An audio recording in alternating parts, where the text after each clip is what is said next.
घबरा सी गई थी। वो अकेली नहीं रहना चाहती थी, इसीलिए उसने जानवी को घर आने को कहा। लेकिन चिराग ने इस बात के लिए साफ मना करते हुए जानवी को ही अपने घर रुकने का ऑफर किया। थोड़ा सोचने के बाद जानवी ये बात मान गई।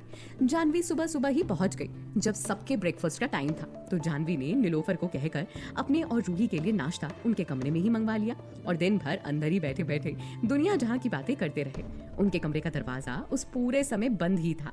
जब लंच का वक्त हुआ तब ही जानवी ने नीलोफर को बोला, आंटी आप मेरा और भाभी का खाना यहीं ले आइए, हम बातें करते करते यहीं खा लेंगे। वैसे तो हर कोई ब्रेकफास्ट हो या खाना हो हॉल में लगे डाइनिंग टेबल पर ही करते थे, लेकिन आज जानवी के आने से ये बदलाव देखकर चिराग का थोड़ा माथा सनक गया था। उसने नीलोफर को बोला, कोई कमरे में खाना नहीं खाएगा, जिसे खाना है वो यहाँ टेबल पर सबके साथ बैठकर खाए, वरना भूखा रहे। चिराग का ऑर्डर था तो नीलोफर को तो मानना ही था। उसने ये बात जाकर जानवी को बता दी। अब चिराग के आगे जानवी की भी कहाँ चलती थी यार। वो उसे और रूही को मजबूरन नीचे आना पड़ा, तो उसे और रूही को मजबूरन नीचे आना ही पड़ा। नीचे आते ही नीलोफर ने सबकी प्लेट लगाई और सबने खाना शुरू कर दिया। रूही ने अपनी एक्टिंग के चक्कर में हाथ से ही खाना शुरू कर दिया और पूरा हाथ गंदा कर लिया। अब क्योंकि जानवी उसकी बड़ी खास बनकर यहाँ उसके साथ रहने आई थी तो उसे भी इस नाटक का हिस्सा बनना ही पड़ा। उसने नैपकिन से रूही का हाथ पोंछते हुए कहा, भाभी इतने सारे स्पून्स पड़े हैं, हाथ से क्यों खा रही हैं? वो चिढ़ते हुए खुद ही मन में आगे सोचने लगी। एक पूरा दिन भी नहीं निकला और नाटक करके मेरा दिमाग खराब हो गया। ऐसा लग रहा है जैसे मुगलों का जमाना है और मुझे किसी ने बंदी बना रखा है। जानवी की चिढ़ अंदर ही अंदर बढ़ ही रही थी कि इतने में चिराग ने कहा, मुझे शायद कहीं बाहर जाना होगा, शहर से बाहर, so you just stay with her. वैसे भी तो मर रही थी उसके साथ टाइम स्पेंड करने के लिए। चिराग की जाने की खबर किसी त्योहार की तरह उनकी झोली में आकर गिरी। उनका ये सवेरा जो अब तक सादा फीका सा लग रहा था वो तो होली जैसा रंगीन हो चुका था। दोनों एकदम निश्चिंत से दिखाई पड़ने लगे थे, मगर ये बात चेहरे तक नहीं आने दे सकते थे। चिराग रूही का एक्सप्रेशन देखना चाह रहा था, मगर रूही शायद कल की बात से इतनी ज्यादा चिढ़ गई थी कि उसने चिराग की तरफ देखना तक जरूरी नहीं समझा। नाश्ता खत्म होते ही चिराग विनय के साथ निकल गया और जाते जाते बोला, रूही के साथ ही रहना, उसका ख्याल रखना। ऑब्वियसली भाई, जानवी ने कहा। चिराग के जाते ही जानवी एकदम हड़बड़ा कर बोली, रूही तुमने जिसकी वजह से मुझे यहाँ बुलाया था तो वो तो जा चुका है, मैं भी जाऊँ प्लीज। जानवी अब वहाँ एक पल और नहीं रुकना चाहती थी और देखा जाए तो रूही के पास भी उसे रोकने की अब कोई वजह नहीं बची थी, इसलिए उसने जानवी को जाने को कह दिया। रूही अब बिल्कुल आजाद थी, उसे टोकने रोकने वाला चिराग भी जा चुका था और जानवी भी अपने घर चली गई थी। वो अपने कमरे में आई और फोन में मार्केट का हाल देखने बैठ गई। वो फोन पर मग्न होकर लगी ही थी कि इतने में उसने नीलोफर की आवाज सुनी, मैडम आप ऊपर नहीं जा सकता है, चिराग बाबा ने किसी को भी रूही मैडम से मिलने से मना किया है। रूही की जिज्ञासा बढ़ गई, जानवी तो अभी अभी गई है, फिर नीलोफर किसे मैडम मैडम कहकर बुला रही है। वो ये देखने तुरंत अपने कमरे का दरवाजा हल्का सा खोलकर नीचे झांकी तो उसने देखा कि एक मोटी सी औरत जो दिखने में करीब 55 साल की तो लग ही रही है, वो नीचे नीलोफर से झगड़ रही थी। उस औरत ने महंगी सी सलवार कमीज पहन रखी थी और गले में एक सोने की चेन डाल रखी थी। वो ऊपर की तरफ बढ़ने लगी। नीलोफर ने उसे फिर रोकते हुए कहा, मैडम आप क्यों सुनता नहीं है मेरी बात? रूही मैडम अभी सो रहा है, उसको डिस्टर्ब नहीं करने का प्लीज।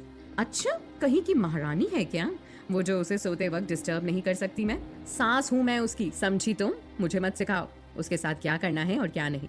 वो मोटी औरत बिना नीलोफर की एक भी बात सुने सीधा एक के बाद एक सीढ़ियां चढ़ने लगी और मन ही मन बुदबुदाए जा रही थी।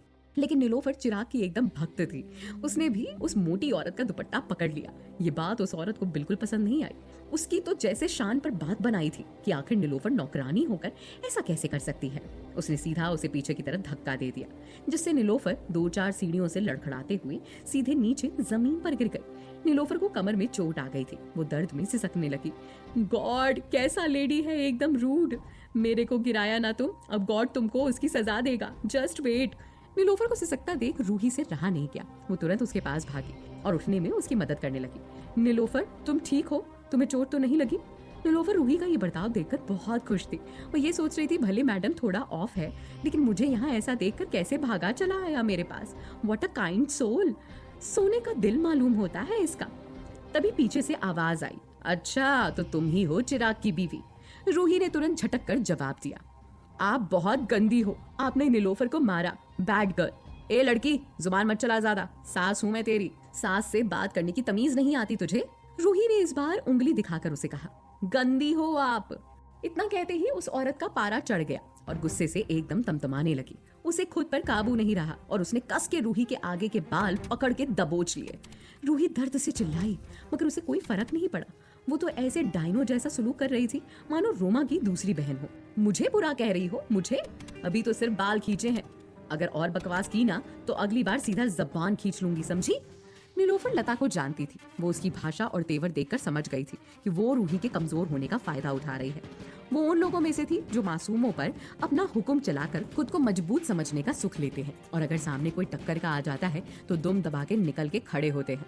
लता का कोई भरोसा नहीं था कि वो रूही के साथ आगे क्या करती। इसीलिए नीलोफर ने रूही को कहा, मैडम अपने कमरे में भाग जाओ तुम और अंदर से डोर लॉक कर लो। जाओ जाओ जल्दी। रूही ने नीलोफर की बात मानी और लता के हाथ पर दांत से काट लिया। लता ने चिल्लाकर तुरंत ही आगे बाल छोड़ दिए। रूही ने नीलोफर की बात मानी और लता के हाथ पर दांतों से काट लिया। लता ने चिल्लाकर तुरंत ही उसके बाल छोड़ दिए। रूही फटाक से वहां से निकलकर धड़ाधड़ ऊपर की सीढ़ियां चढ़ गई, मगर वो अंदर कमरे में नहीं गई क्योंकि वो नीलोफर को उसके साथ अकेला नहीं छोड़ सकती थी। वो ऊपर खड़ी होकर देखती रही। लता का गुस्सा अब नीलोफर पर टूट पड़ा। उसके जितने कड़वे और गंदे शब्द थे सब नीलोफर पर उड़ेल दिए।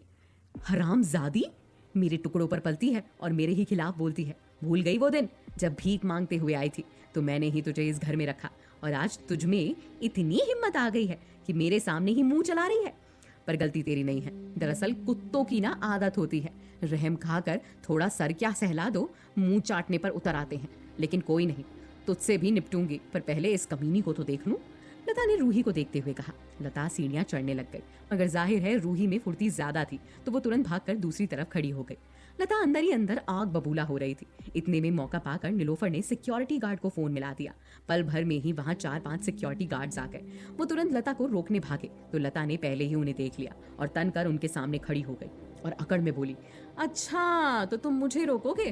तुम जो खुद मेरे बेटे की फेंकी हुई बोटियों पर पल रहे हैं वो? वाह। लता ने सिक्योरिटी गार्ड्स और नीलोफर को देखते हुए तंज में बोला, इस घर के नौकरों की हिम्मत मेरे जाने से कुछ ज्यादा नहीं बढ़ गई है। जिसे देखो वो गिरेबान पर हाथ डालने को तैयार बैठा है। अपना थूका हुआ ना चटवाया ना तुम सबसे तो मेरा नाम भी लता नहीं। नीलोफर ने गार्ड्स को इशारा करके लता को पकड़ने को कह दिया। अब रुकना बनता भी नहीं था। गार्ड्स ने तुरंत लता को दोनों हाथों से पकड़ा और खींचते घसीटते हुए सीढ़ियों से उतारा और सीधा मेन गेट तक लाकर बाहर धक्का दे दिया। जब तक बाहर ये सब चल रहा था तब तक नीलोफर किसी तरह उठकर रूही के पास आई। उससे उसका हाल चाल पूछने लग गई। मैडम आप ठीक तो है? कहीं लगी तो नहीं आपको? रूही ने पैर की तरफ इशारा किया तो उसके अंगूठे के पास मोच आ रखी थी। जब वो अपने बाल छुड़ाकर एकदम से भागी तो उसकी अगली सीढ़ी में पैर लगने की वजह से उसके पैर में हल्का सा सूजन आ गया था। नीलोफर ये देखकर घबरा गई और तुरंत ही एक फैमिली डॉक्टर को कॉल करके बुला लिया। ज्यादा टेंशन की बात नहीं है, हल्का सा मोच है, मैंने बैंडेज बांध दिया है, रेस्ट करेगी तो ठीक हो जाएगा। ये कहकर डॉक्टर चला गया। उसके जाते ही रूही ने फोन निकाला और जानवी से टेक्स्ट पर पूछा, जानवी चिराग की माँ भी है? जानवी ने कहा, हाँ लता आंटी, पर वो तुम्हें कहाँ मिल गई? बहुत ही वाहियात औरत है, तुम तो उनसे बच के ही रहना वरना तुम्हारा तो बुरा हाल करेंगी वो मेरा बुरा हाल पहले ही कर चुकी हैं। आज वो आई थी घर पर, उनकी वजह से मुझे पैर में मोच तक आ गई। ओहो तुम ठीक तो हो ना? जानवी ने पूछा। हाँ हाँ मैं ठीक हूँ। तुम ये बताओ ये चिराग के साथ भी ऐसे ही है या सिर्फ मेरे साथ इन्होंने ऐसा किया? नहीं नहीं, चिराग के साथ भी इनका कुछ खास नहीं है, I mean, बुरा ही है। अगर ऑनेस्टली बताऊं तो वो एक्चुअली सबके साथ ऐसी ही है। तो ये तब से कहाँ थी? मैंने तो इन्हें आज पहली बार देखा। हाँ क्योंकि जब चिराग छोटा था तभी दादू ने इनको घर से निकाल दिया था। बचपन में उसकी मम्मी को लेकर तो सब चिराग को खूब चिढ़ाते थे। रूही ने बड़ी जिज्ञासा से पूछा, पर घर से निकलने के बाद लता आंटी गई कहाँ? उन्होंने किसी दूसरे आदमी से शादी कर ली थी, फिर शादी के कुछ दिन बाद उसकी डेथ हो गई। उनके जाने के बाद सब लता आंटी पर अकेले आ गया। अब दादू से तो वो खर्चे मांग नहीं सकती तो बाकियों से मांगना शुरू कर दिए। लाखों का कर्जा था उन पर, फिर एटलीस्ट चिराग ने ही सारे पूरे किए। तो बाद में फिर चिराग अपनी माँ को घर वापस नहीं लाया। उसने कई मौके दिए उनको, पर चिराग के इतनी हेल्प के बाद भी उन पर कोई फर्क नहीं पड़ा। उन्होंने वापस वही रवैया अपना लिया। She was just ignorant. उन्हें चिराग से उतना लगाव ही नहीं था। वो बस बार बार उसे पैसे मांगने आ जाती थी, इसीलिए फिर चिराग ने भी उन पर ध्यान देना बंद कर दिया। ये सारी बातें सुनने के बाद रूही बिल्कुल शांत सी हो गई, जैसे वो कुछ सोचने लग गई हो। उसने बड़ी उदास आंखों के साथ जानवी को मैसेज करके बाय बोल दिया और खुद चिराग के बारे में सोचने लग गई। मुझे नहीं पता था कि चिराग के साथ ऐसा भी कुछ हो सकता है। जिस तरह से वो मुझ पर, जानवी पर हुक्म चलाता फिरता है, मुझे तो हमेशा से ही लगता रहा कि ये बस एक अमीर, अकड़ू और बेहद ही वाहियात इंसान है।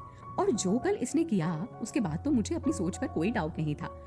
मैं तो कभी सोच ही नहीं सकती कि इसकी कहानी भी कुछ कुछ मेरी जैसी ही है। इसे भी अपनी माँ का प्यार कभी नहीं मिला।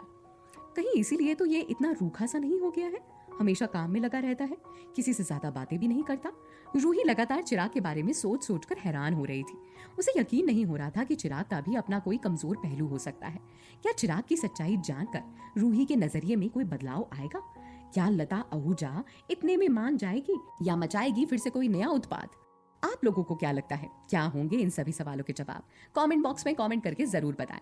और सभी सवालों के जवाब जानने के लिए सुनते रहिए अंधाधुन इश्क, सिर्फ पॉकेट एफएम पर।